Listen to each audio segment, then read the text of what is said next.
jërë ngeen jëf dal leen ak jàmm yéen ñu ni bàyyi xel fii ci Mawahibou 221 lu bees tax ci bàyyi bi nga xamante ni bàyyi nañ ko ñaari membre Pastef yi bokk ci njiit yi di kii di El Hadji Malick Ndiaye bi nga xamante ni moo yore kaddu communication bu parti bi di Pastef ak ki nga xamante ni moo di numéro 2 bu boobee la parti di Birame Souleye Diop nekk itam député fële ci Assemblée nationale. waaye itam jiite li nga xamante ni moo di groupe parlementaire bu coalition bii di Yewwi Askan Wi jàpp bi nga xamante ni wala boog bàyyi libération yi nga xamante ni am nañ ko moom kii di Birame Souleye Diop ak El Malick Ndiaye comme niñ ko xamee moom El Hadji Malick Ndiaye mi ginnaaw bi nga xamante ni procureur dafa sàkkoon ñu jàpp ko ngir rek benn audio boo xamante ni lan ca doon wax dañoo gis ne loolee kat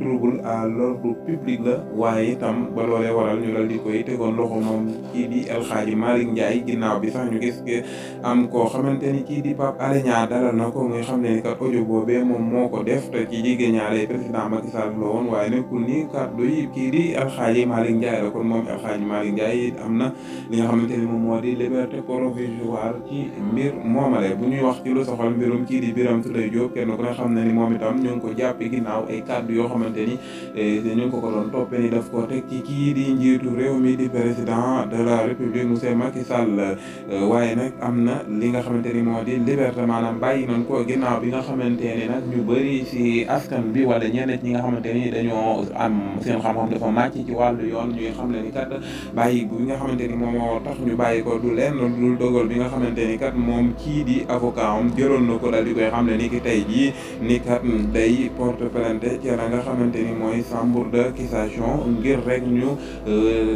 bàyyi ko moom kii di El Hadji Malick Ndiaye ndax jàpp bi nga xam wala boog moom Birame Souleye Diop ndax jàpp bi nga xamante ni duñ ko koo jàpp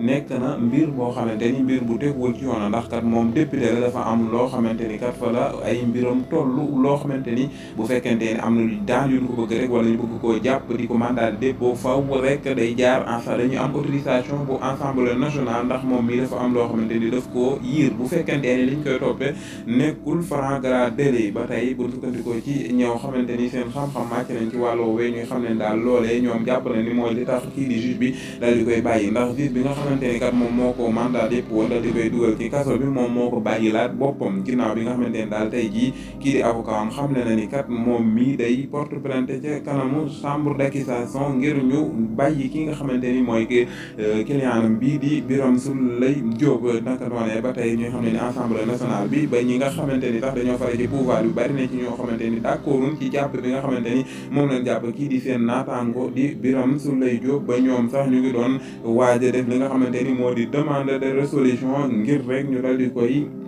bàyyi moom kii di Birame Souleye Diop ndax kat jàpp bi ñu ko jàpp nekkul lenn loo xamante ni lu méngoo la ak yoon moo waral ñeneen ñi xalaat ni est-ce que juge bi loolee moo waral mu dal di koy bàyyi ngir bañ a am mbetteel wala gàcce boo xamante ni dina ko ci fekk ndax kat jàpp na ni bu fekkoon kii di avocat am daal di nay porte plainte ci chambre d'accusation amul werante ni kat dañ koy bàyyi moom kii di Birame Souleye Diop di numéro 2 bu parti bu Pastef